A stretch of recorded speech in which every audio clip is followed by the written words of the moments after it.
The best that we can tell, given the available data, is that it produces the same clinical illness as the other Omicron variant, which for most people who are vaccinated or previously infected can be an unpleasant but not a life-threatening illness. The other thing is that for people who are unvaccinated, the Omicron variant and the subvariant can cause severe disease and death.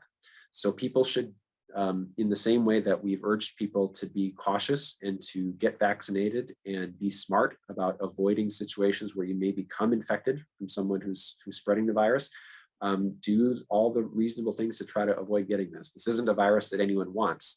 And even though there's been some good studies that show that it may, on average, cause less severe disease than the Delta variant, it has spread so quickly that there's very large numbers of people getting infected, and that has translated to a lot of very ill people.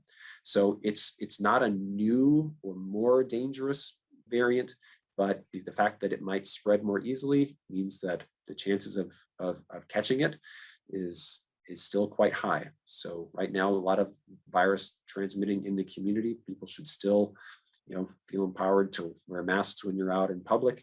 And if people have not been vaccinated, it's still extremely important to get that extra protection with a primary vaccine series, or, as we're learning is more and more important all the time, a booster dose. Because the other thing I'll just mention about what we've learned about Omicron from some of the studies, one of the reasons that makes it spread so quickly in the community is also that it's able to evade the immune protection. So people get some protection from having been infected and recovering. They get significant protection from getting vaccinated, but that wanes over time.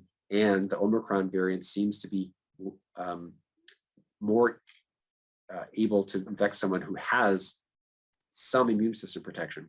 Studies show that when someone gets a booster dose, 5 months after their initial vaccine series, that the protection goes back up to 90%. So it's increasingly important that we talk about people and the need to be fully or up to date with COVID-19 vaccines.